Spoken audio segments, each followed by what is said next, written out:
Hello, everyone, and welcome. On behalf of all of us here today presenting, we are extremely pleased to be presenting for you at Africa Evidence Week 2024. We'd like to welcome our audiences to our webinar, and we send you the very best of wishes wherever you may be joining us from virtually. Today, we are presenting you from across the world.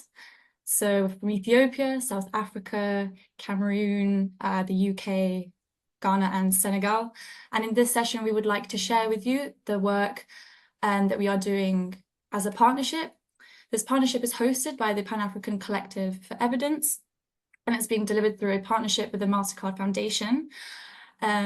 So today we're here to share the work that the teams are doing in collaborating to deliver rigorous and responsive evidence for employment solutions in Africa, targeting the African youth and their unemployment specifically. We are using a collaborative living evidence approach in order to meet the needs of the youth and address their unemployment. My name is Ines Aranguena. I'm extremely excited to be chairing this panel of inspiring young leaders who I have the privilege to work with over the next year. I am based in the UK, working with CommsConsult, which is based in the UK and Zimbabwe, and our role in the project is to support the communication of the evidence and the work that is being generated by our hub, making sure that it reaches these young people and that it is actually useful for them.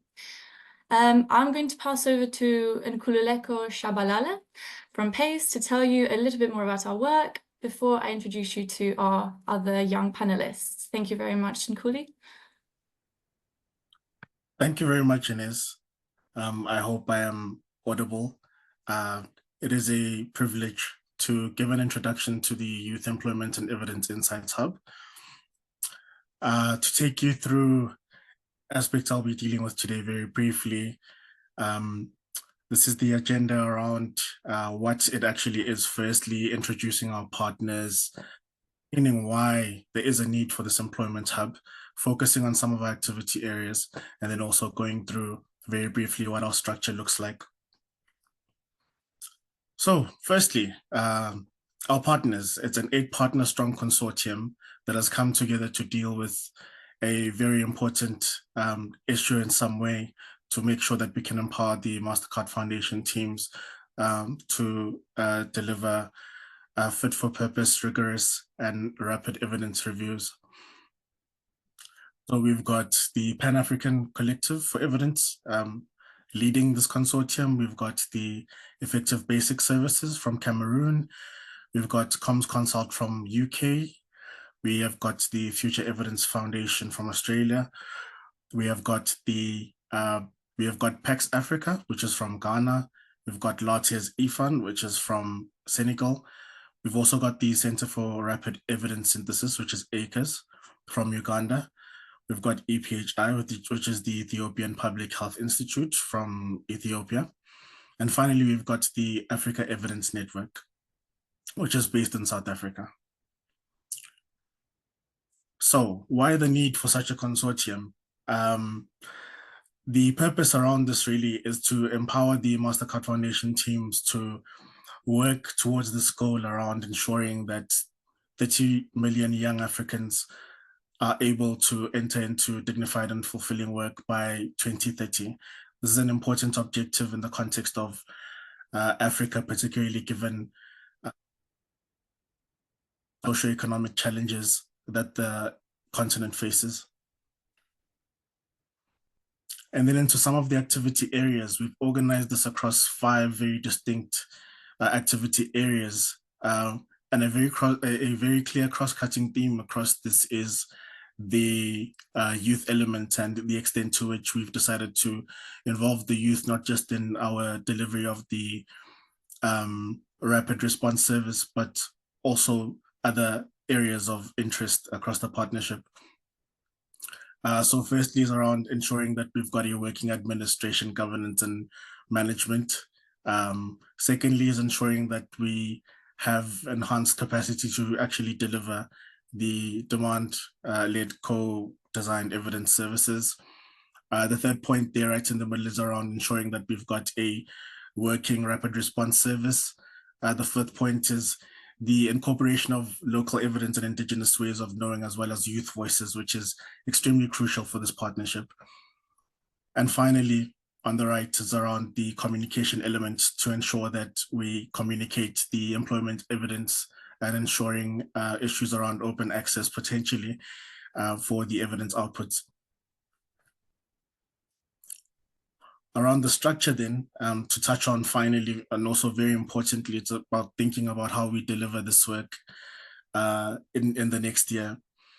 So we've got a lead coordinator and we've got various structures that we use within the partnership to ensure efficient and effective delivery.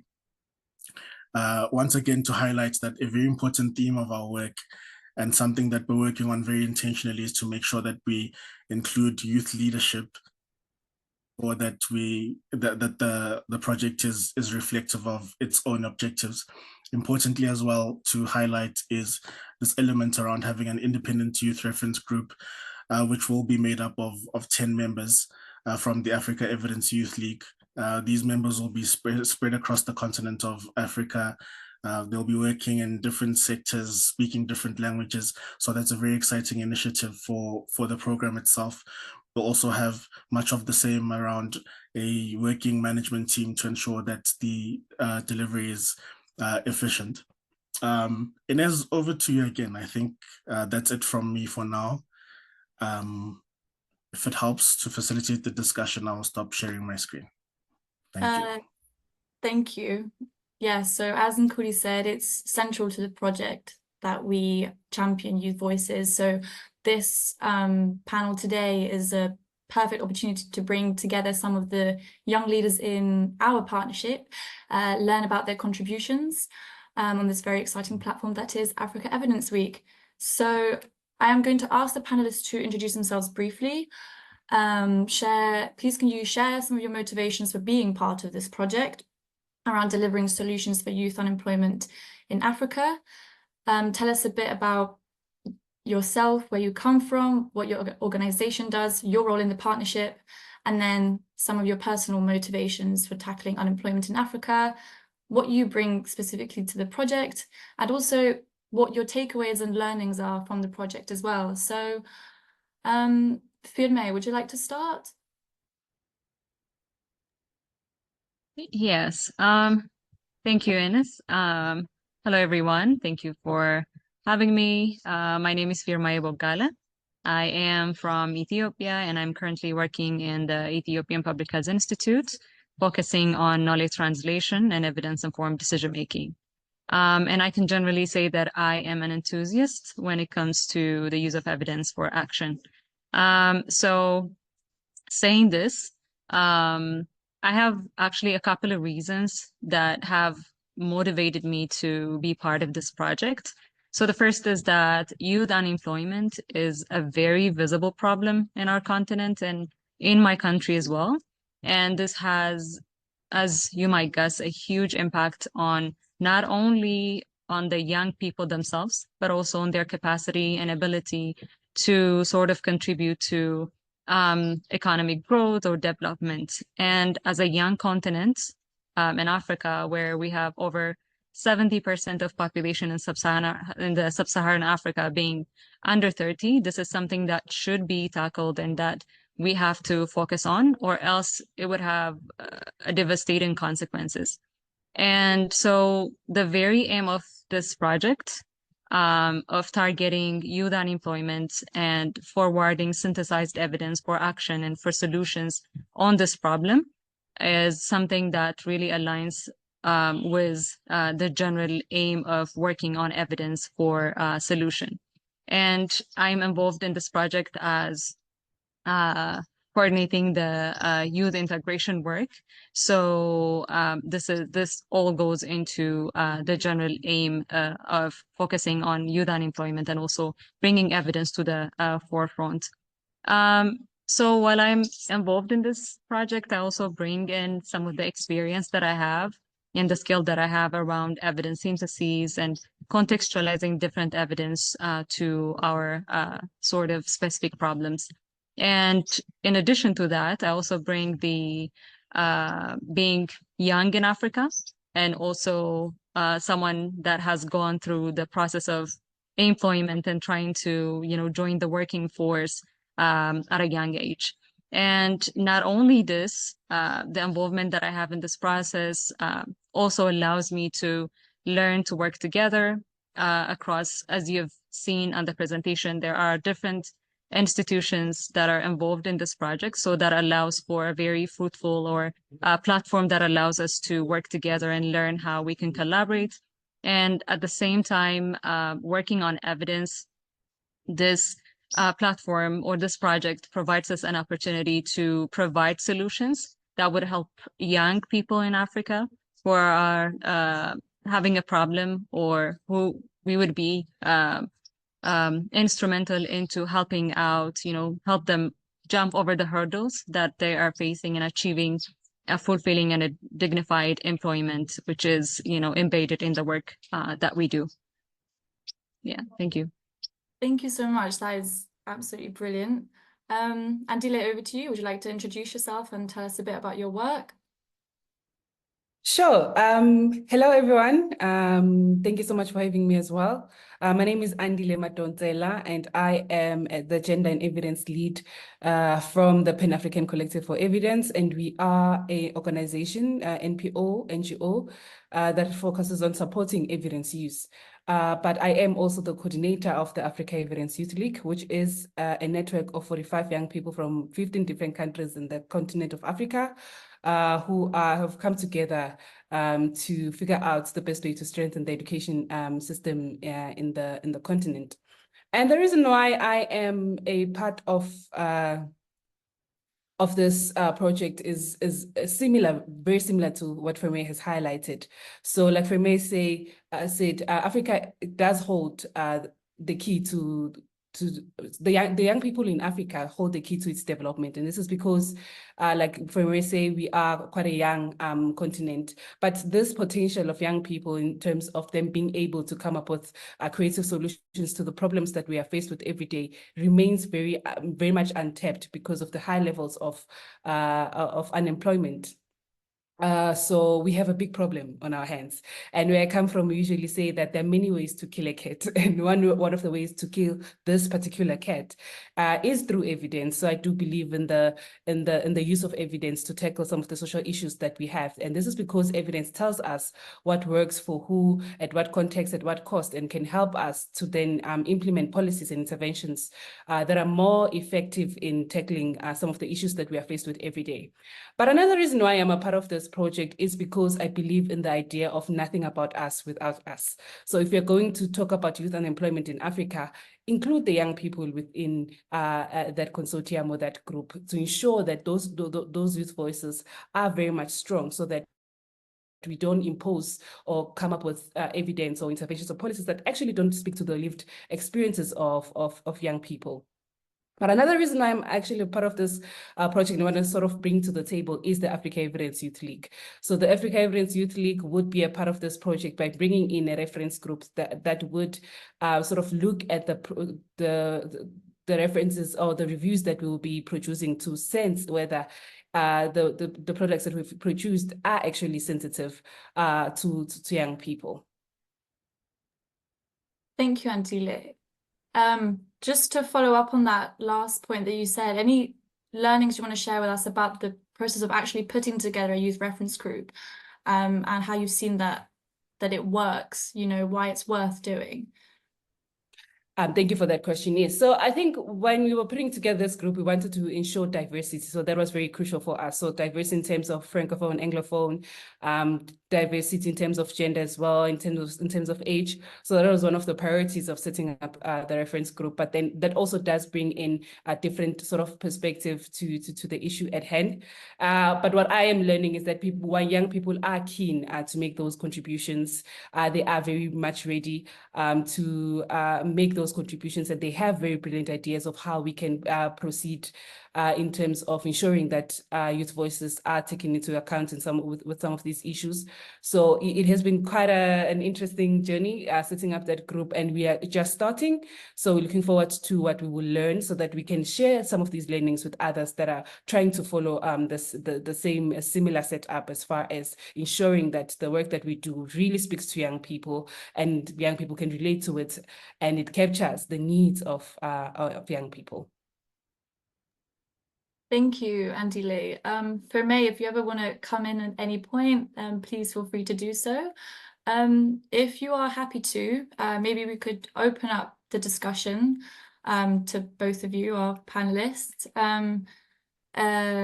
Just as a prompt, maybe you could discuss a bit more about how evidence can play a role in helping tackle unemployment in Africa, maybe more specific examples. And if possible, you could touch on how we can ensure that that evidence reaches and also resonates with those that we want to help, so that it's not, the evidence doesn't, you know, get out and get lost in a void, but that it actually helps those people. Who would like, just whoever would like to go first? Okay, Firmaye, do you want to go first? Okay. Yeah. So, you know, this is a very good question because it directly relates with what we are doing and we are setting out to achieve. So just generally thinking about evidence and what it does, and how we can contribute to solutions, providing solutions, it is a whole spectrum of work. So when you talk about evidence, it starts, or the role that it plays starts from identifying problems and understanding specific problems, not just, you know, coming up with, you know, this is a problem, but actually understanding it from the perspective of the context that you're trying to see it, from the eyes of the youth in Africa. And so this also goes back to what Andile was mentioning, identifying vulnerable groups and who are the disadvantaged part of the youth or the population that we're talking about when we're identifying problems or saying that this is a problem actually. But the role, again, goes beyond just identifying and understanding problems. It goes into identifying specific solutions or interventions that would support in the development of evidence-based policies, evidence-based solutions and interventions that we can provide to specific context. And earlier, there was a mention about indigenous knowledge. So there's also room for us to not only, you know, synthesize what is available in sort of published ways, but also to bring in contextual knowledge and the knowledge that we have within the continent into providing solutions. And this goes into informing implementations, as I mentioned, and also showing implementation strategies that are contextual and specific to the different settings that we have or that we're looking into problems. And again, once we have this, you know, a follow-up of identifying problems and then coming up with solutions and contextualizing that, the evidence again goes into measuring impact. So what kind of effect are we bringing with the evidence or the solutions or the implementations that we are providing them? And again, learning from the unemployment interventions that we are providing based on the evidence. So it's a sort of a cycle. It's not, you know, a linear thing. You go back and forth, but it just goes into steps starting from understanding that and goes into measuring impacts. And, you know, based on the impacts, you would discuss about resource allocation. So where should the resources that we have should be allocated, and is the allocation of resource efficient? How would it be possible for us to make, you know, resource provision equitable? So, and it also plays into, you know, involvement of youth. So we're talking about, you know, the youth reference group, and we're talking about making them part of the solution. But again, you would use evidence to see, is what we are doing effective? Are we involving them in the correct way? So this is just to say that evidence has a wide range of role, starting from understanding what the problem is up until providing information about the impact. And that would, again, tell us what the problem is again. And it's so sort of a cyclic thing that would pile up on each other to bring about a better effect. Just to link on that point on around evidence sort of having different uses, I love the point that you brought up around are we using resources effectively? So you might think that because there's high unemployment rates in Africa, you might think, okay, maybe let's invest in ensuring that, you might assume anyway that it is because young people are not applying for these jobs, but maybe it's because of the skills. So it could help us to also gauge where the actual problem is, like Firmaye said, but also maybe to touch on some of the things that we're exploring as the Africa Evidence Youth League, which is social entrepreneurship, because one thing that young people are trying to do as well is to solve the issues that they're facing every day. So the issues of mental health, maybe education, but one way to do this is through social entrepreneurship, and how best to set up a social entrepreneurship that speaks to the issues that you feel strongly about, by using evidence, right? So evidence can tell us, okay, if you were to tackle mental health within a specific context, how best to do this? So you can then set up a social entrepreneurship enterprise that speaks to that issue. So we are also exploring how then we can use evidence to set up social entrepreneurships that that young people can lead, but also in the same process that be able to solve some of the issues that they are faced with every day. Back to you, Ines. Thank you, Andile. It's great. Firmaye, do you have anything to add? If not, I will open the floor up to our audience. I know Ruth has some questions she'd like to ask. So welcome, Ruth. Thank you so much, Ines, and thank you to your panelists for a great discussion. I have been crowdsourcing questions for your panelists, and the first one from some of my friends and colleagues in Malawi, where there's a lot of unemployment, and they are very interested in this project. Very direct question. Can you tell us a little bit more about how your work will help an unemployed young person in Malawi to find employment? Thank you.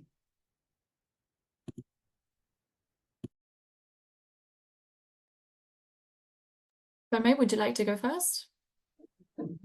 Yeah, I'll kick off the response. So this is a very specific question, and as I mentioned earlier, this is what evidence in this project is all about. So it starts again, it goes back to the explanation that I have provided earlier.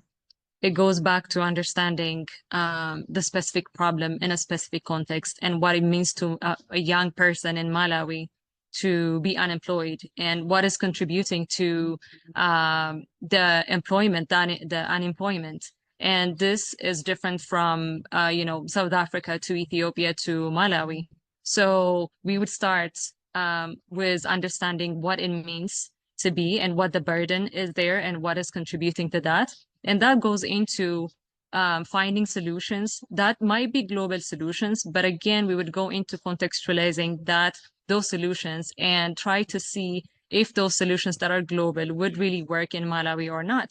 And this is not only dependent on, as I mentioned, research, but again, it goes into identifying the indigenous knowledge that they have in Malawi and trying to, parallel that with the solutions that we have. So this project is actually working to look at this type of questions that are related with unemployment, entrepreneurship in the different parts of Africa, and trying to provide the solutions based on the methodologies that I have just mentioned. So just to provide a direct question to the question on Malawi, then this is what we would be doing. And just to add on what Firmaye has said, so that is the job of the reference group that has been set up, that is checking the evidence that is produced through this project, is to ask such questions. Okay, it's nice that this very nice piece of evidence has been produced, but what does this piece of evidence actually mean for young people in Malawi who are actually looking for a job yesterday? So those are some of the things that we are asking, and those are some of the things that we're trying to figure out as well. And maybe to just add on this, one of the things that we are doing with Andile and other young people in the project is try to identify ways of reaching out to young people. How can we best reach out and represent the voice of young people in Africa, not only, you know, in the countries that this project is based in, but again, on to youth in every space in Africa. So this is also something that would contribute into bringing the voice of everyone, every youth in Africa into the project as well. Thank you both so much. I've just seen that another one of our young leaders has joined. So hello, Bruce. Can you hear us? Hello, Ines. Thank you for introducing me. Yes, I can hear you. Yes. Well, you can introduce yourself if you like. So we asked Andile and Firmaye earlier to just talk a bit about themselves, their country, their organization, and what their role in the partnership was. So yeah, you're happy to introduce yourself? Right. Thank you once more. I'll just switch on my camera. I don't know if you'll be able to see me. Yes, I'm Bruce Chidi. I'm from South Africa, based in South Africa, and I'm working with PAX Africa. And basically my role in the partnership is I'm with the Youth Voices, together working with the other working groups such as the what you call, I keep forgetting their names now, the Comms working group, together with the capacities working group. So that's basically what we're going to be doing in the partnership. Basically with the comms, you know, having to see how we can better package the partnerships work, and also to present it to the people. With the youth voices, our main endeavor actually is to make youth voices heard more, and to show that youth voices are included in the work that we are doing, and ensuring that we get the full idea or full picture of what youth you know, believe in terms of the work that we are doing. And the capacities, well, that's multifaceted. It's within the partnership itself. So one of the main endeavors of this partnership is to ensure that people are trained, are gaining skills, but also outside the partnership for those areas and communities that we're going to ensure that they too have some capacity building in one way or another. Yeah. So that's me briefly. Thank you. Thank you so much, Bruce. So we just opened the floor up for questions. So I know Ruth has been crowdsourcing some questions for the panelists for you to have a discussion. So Ruth, would you like to come in with another question for our... Yes, thank you so much, Ines. And great to have Bruce with us, because I think this is something our audience would be interested in hearing from all of our panelists on, which is how, if you're a young person watching this webinar, you've got some interest in evidence, you've tuned into Africa Evidence Week, really curious to know about how you got into evidence as a career, as a job. And it would be great to hear your different experiences. Thank you. Would anyone like to start? Maybe Andile, I saw you nodding your head very vigorously there. You excited to contribute? I think I like this topic because it always brings out the very funny stories and sort of how we got like the realization of why we are here and why it is important to be part of such career path as well. So I think myself, I stumbled upon a career in evidence-informed decision making. So I was very keen to become a community practitioner to solve some of the issues that we are faced with every day. So how I thought we can solve those issues was to implement interventions, to be on the ground, to be part of the communities, and to implement interventions to speak to the issues that we are faced with every day. But when I started working within the evidence-informed decision-making space, I realized that it actually speaks to the very issues that I feel strongly about. So for example, I feel very strongly about issues of gender-based violence and femicide. So I work quite a lot in that area of gender-based violence and femicide. I'm producing some evidence work as well that relates to the same issue that I feel strongly about. So another thing is that luckily for that young person who's watching this webinar is that we have the Africa Evidence Youth League, and that is a network that is focused on ensuring that young people are aware that evidence-informed decision-making is a nice career path for young people. It's both impactful and a lot of fun as well. So if you don't have to be a lawyer, you don't have to be a doctor, you can become an evidence synthesis researcher, you can become an evidence producer, an evidence user, and you would be able to contribute to the greater good of society. Because I think when young people are looking out for careers that they want to take up, they want to really make a contribution and to make a change in the world. And evidence-informed decision-making is one way to do that. So I encourage them to really follow the work of the Africa Evidence Youth League. We are also implementing various projects where we are going into schools and universities to say, okay, there's a nice career in evidence-informed decision-making. So they should look out for some of those projects and follow our social media so they can be aware of some of the career paths that they can follow. I don't know, Firmaye, did you want to add something there? Yeah, I mean, this question is always like exciting, right?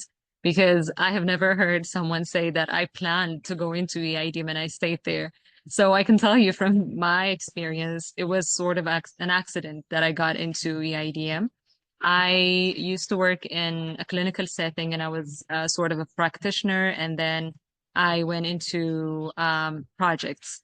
And during those years, I've always sort of asked myself, how can I make sure whatever I do has a sort of a broad reach and can speak to the greater good, right? Then I thought, okay, research could be, the way. Then that's how I got into research, but I stumbled upon again on knowledge translation and EIDM. And I saw that this is the right path for my career aspiration of impacting as many people as I can, be it, young people, be it disadvantaged people. So when I was in providing some clinical care, I also used to work on community. And there are big problems that you see, but you cannot really touch upon working on other aspects or, spaces. But EIDM sort of provides you the tool to have that wider and broader reach. So that's how I got in by accident, but my staying in EIDM is very intentional until this day. And I don't think I'm going to go out. So along with this, I really want to encourage anyone who's young, the young generation that is coming up in evidence or research, to dive into what EIDM is and get, a feel of what it is from experienced people, read about it, and hopefully join the space, because it is a really fulfilling work that you can go into not only health, but, different social sectors. You can really broaden your reach. So that's how I come in, and I hope, more people would come in as well. Thank you so much, Firmaye. Bruce, would you like to chip in? Yes, thank you. Yeah, like my two colleagues from the Africa Evidence Youth League, I also ended up in AEN, or rather in evidence by accident.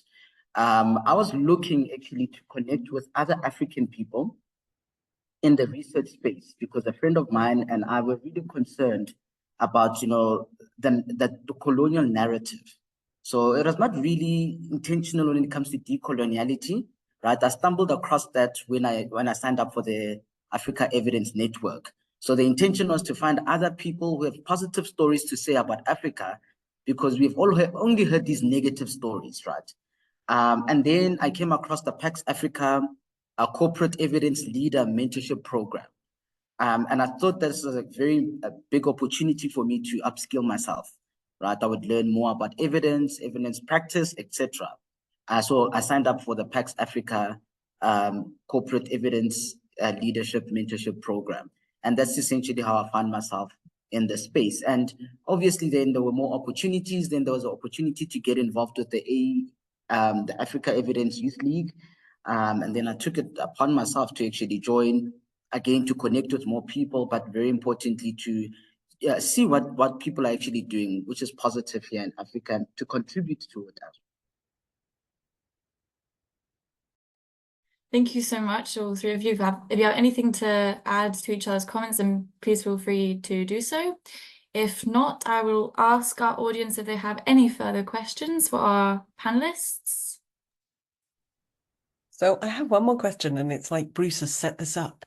You must have known what I was going to ask, which was really to say, how, in your opinion, is the work that you're doing on solutions for youth unemployment different because it's based in Africa? How is the evidence different, or the work that you're doing as part of the partnership different from maybe if you were sitting in North America or elsewhere in the world? Thank you. Maybe I can start us off. So I think maybe firstly, it's the diversity of African countries. We speak more than 200 languages with many different cultures, different classes, different everything. So I think it makes it quite more important to ensure that whatever work we do really speaks to that specific context. And this is why we cannot generalize and say, oh, everyone in Africa, the whole of Africa, but we really need to be specific about the countries that we speak about. But also, I mean, indigenous knowledge, right? It's indigenous ways of knowing. I think that is also quite something unique because we are based in Africa. We do have a specific way of knowing how to do things. I think of my grandmother who's able to heal babies who are sick using traditional medicine that is not really, scientific, but it works, it works for us, and we know what works for us. So I think that is what sort of makes my work in Africa different. Yeah, I can comment. Yeah, I mean, it goes along with what Andile mentioned, but in Africa, we sort of have our own way of understanding things, right? Our own way of doing things. And us being in Africa and conducting this helps us to be more closer to the setting that we're working on, and also understanding the diversity, even though, we cannot, you being in a certain part of Africa, you cannot understand the whole of Africa, but at least you understand that every specific context is really different, and you have to approach it with a different sort of lens. So, especially when it comes to our setting, things like religion, social construct really affect whatever you do. So we have, I think, an advantage of understanding that specific uniqueness of Africa working in Africa. Over.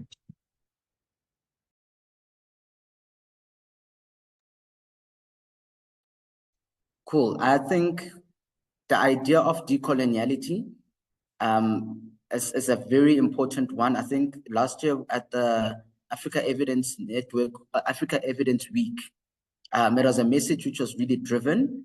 And I don't want to, sort of diagnose where the idea of having a colonial approach comes from.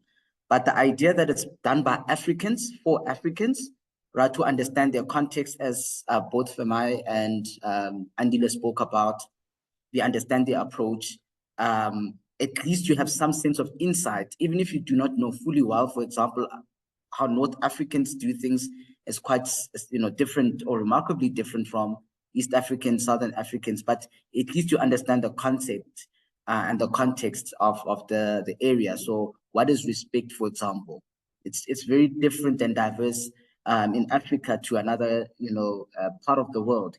And I say respect because it's a very important thing. When you're approaching a community or people you're working with, they really want to feel important. They really want to feel acknowledged and respected. So that just makes the work easier. It makes it more authentic because you know that you have built rapport and a very strong relationship with these people.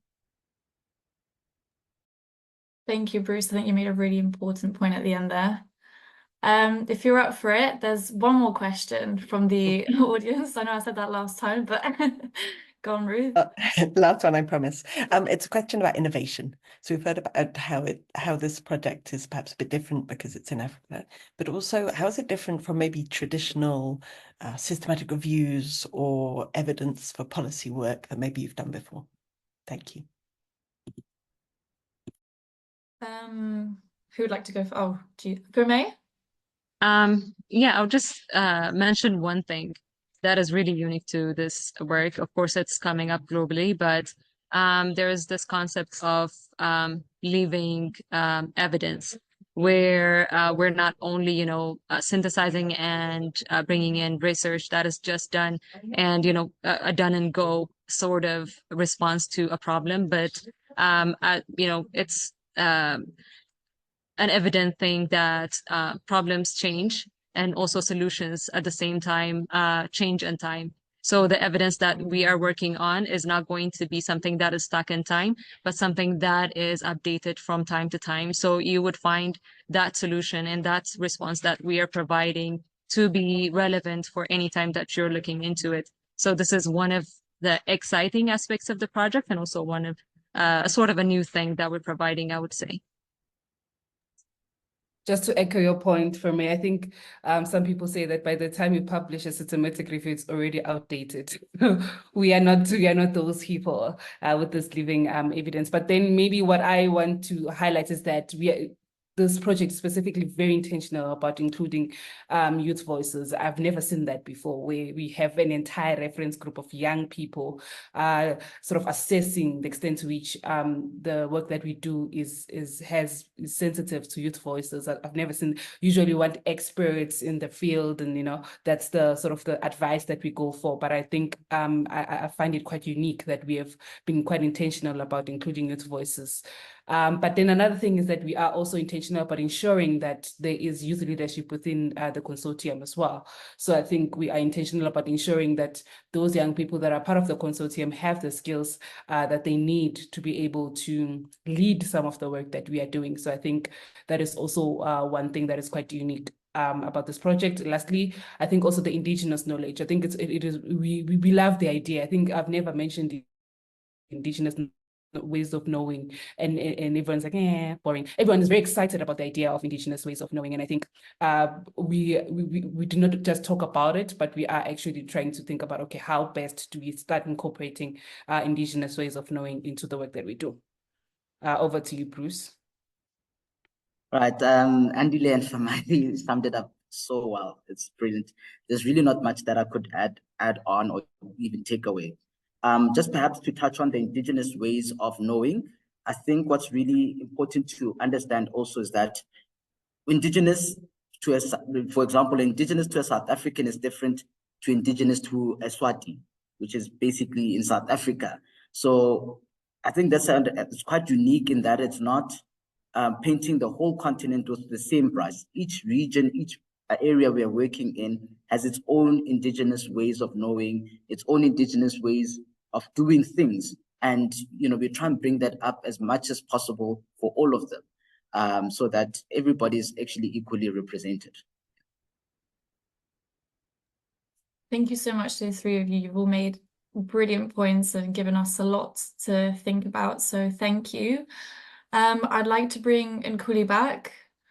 Hello, Nkuli. Maybe you can share your story about how you got involved in evidence, and then tell us a bit more about the trajectory of the project as we move into these next few months. And then maybe tell us as well how people can find out more about the project after this webinar. Thank you. Thank you very much, Ines. I think to your question, it's probably a full circle moment. I found myself, and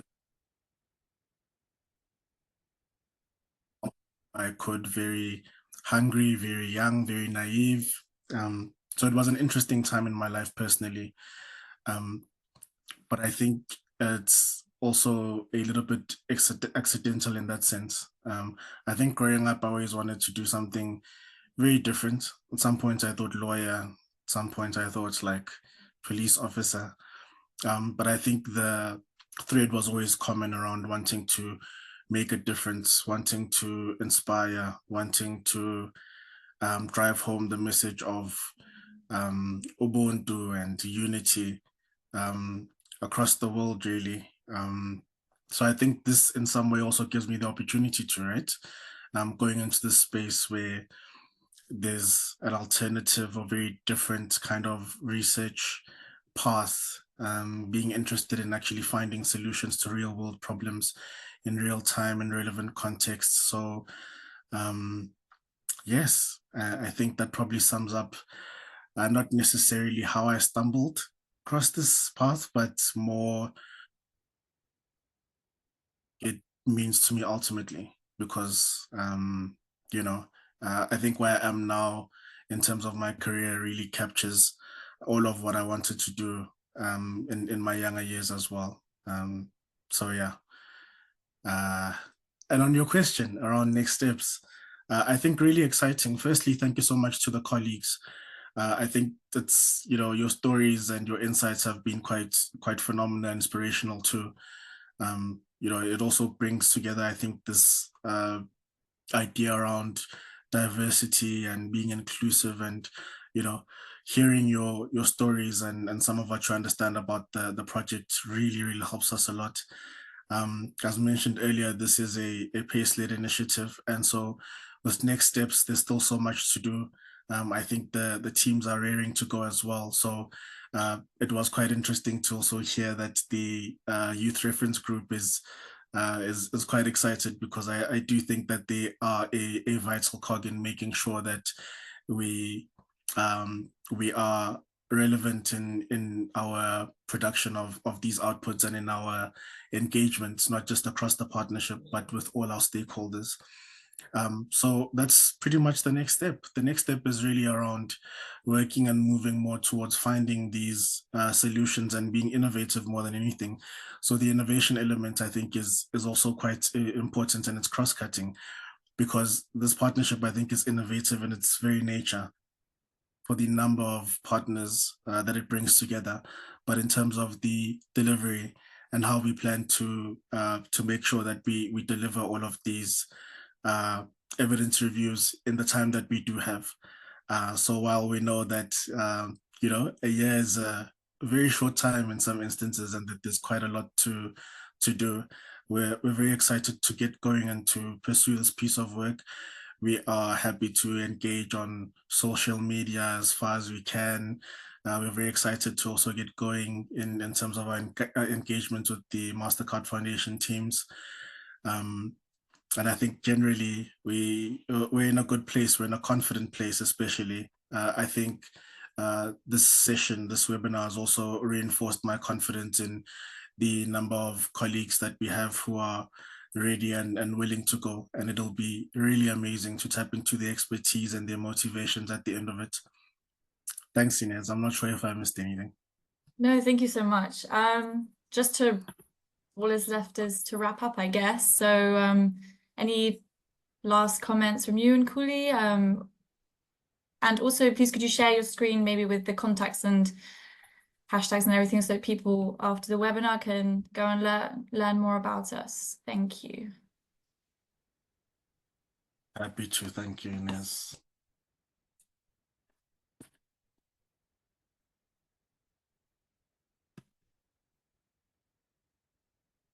And maybe as a parting shot, I think once again, just my gratitude to the colleagues and all the wonderful questions I think we received from the floor.